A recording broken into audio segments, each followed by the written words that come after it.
is how collaborative he is in everything he does. And to me, it's not a coincidence that he ends up having a public discussion on the pages of a book with his collaborators, because I think that he has kind of embedded that in all his thinking, always looking for things, always trying to be in dialogue with something, with somebody, about a topic that I know most of his work, music, which oftentimes provokes a kind of silence around it, partly perhaps because of its own power to just do what it does so well without having to talk. You know, what is the whole line of I forget who it was, but you know, it's like dancing around architecture. You know, talking about music is like dancing around about architecture. And so it is the case that Pablo has always been carrying dialogues, not just with other colleagues, collaborators, but also with the very models that he appeals to try to understand how is it that the world works, or how the world produces meaning. And one thing that I find particularly refreshing is that you can look at the trajectory of his work in popular music, say, and see that he begins working with ideas based on the kind of homological model, representational model of music sociology, which was, you know, there is a group of people and there's this music that somehow, because they exist, is reflected in that music. It is reflected in style. If it sounds harsh, these people are harsh. Things as simplistic as that and more complex. So he goes to that model, but then he applies it to rock nacional in Argentina, and he very quickly realizes that, wait a minute, so rock, youth, dictatorship. Clearly, you know, rock is not on the side of dictatorship. Dictatorship is not on the side of rock. But it turns out, and this is perhaps a reflection itself of a kind of refined sociological ear, if you will, he talks to people, and people are saying, well, I'm young, and I love rock, and live and die for this music, but I have nothing against the dictatorship. And that's the same group that as a whole might seem to be homologically related to rock. In other words, he has always found that by talking with others, what is it, how is it that music both brings it together and separates it at the same time? And how this idea that the same object, could be the same song, say, can host and can be hospitable to radically opposing viewpoints. Equally forceful, equally committed. They think they have the truth of that music, and so on and so forth. But he goes on to show that this does not quite work so simply. So complexifying, if you will, the relationship of music and identity has been a trademark of his work from the get-go. But the amazing thing is this, a couple of amazing things, at least from my perspective, as from outside of sociology, and coming from music studies, is that he was doing these things at the same time that the most influential popular music scholars, particularly in the UK, were doing it. But it seems as if Pablo was doing it on his very own. And that is something that is, you know, quite something to have that sort of prescience. It, to my mind, is perhaps reflecting the fact that he, as a social scientist, fundamentally, has also a very keen sense of what matters politically on the ground. Later, when I talked to Pablo about his upbringing as a very young, early teens in Argentina, with a father that came from the working class, that was involved in all kinds of unionization projects, that was a car-carrying Marxist who Pablo told me, well, you know, we had to read Marx, you know, I read Marx when I was a little boy, basically. It's not to say that that is the answer to for everything, but those political sensibilities combined with the complexity of the Argentine political situation throughout, in which, Peronismo, dictatorship, Kirchnerismo, all the things that happen when stability is not, the political is never the ground for stability, social stability, I think makes the kind of scholar that he is. Combine that with music, etc. We get I think that's where I, from the outside, would perceive this ability, kind of uncanny ability to always see the tension and contradiction, and yet pay respect to both sides, never take sides. Perhaps one knows what he prefers, but he doesn't let that kind of take over.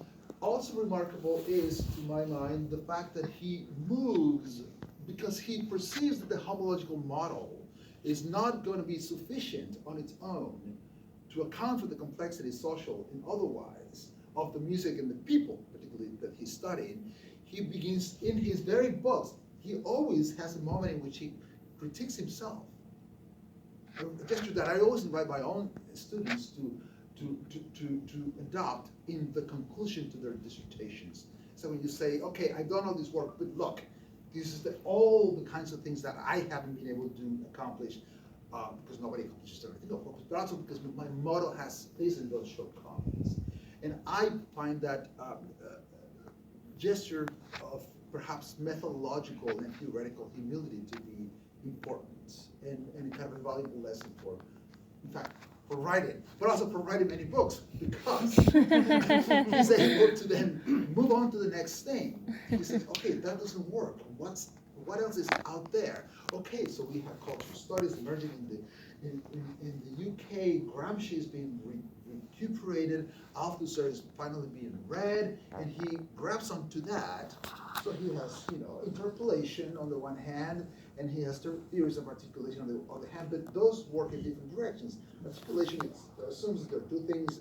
They get put together mostly by the people that are appealing to an object, whereas the Althusserian model might say, well, no, it's the music that helps you. It's like, hey, you, it says the Beatles. Hey, you, I know. And you feel called upon this very music. Oh my God, it speaks to me, right?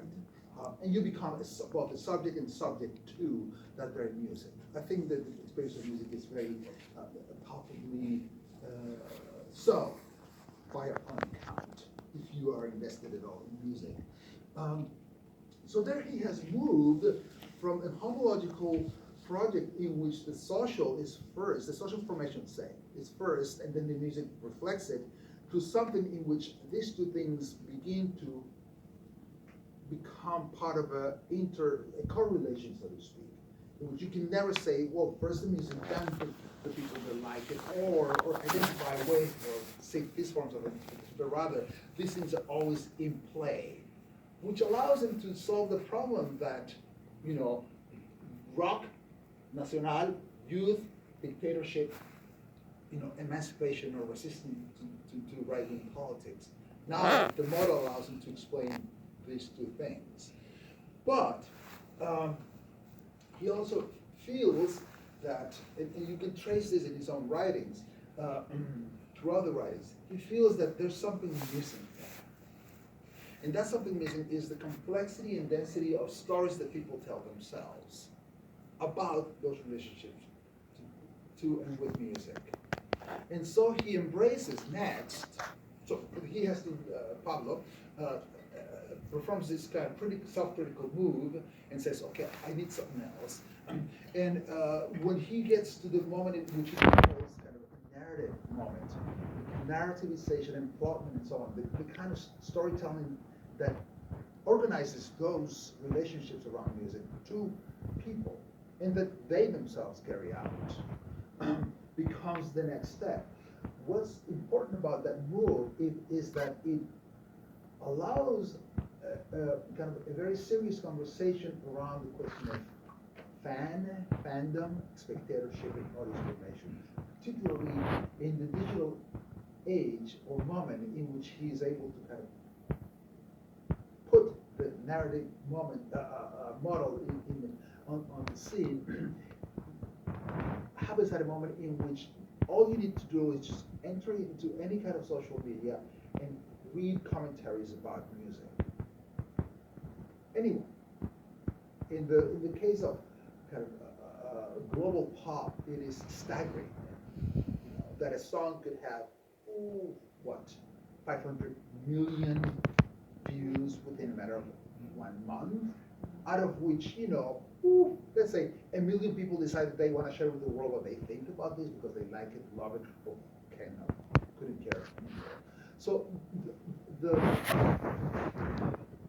the narrative density that emerges from all of this it moves literally millions and moves all kinds of forces and identifications.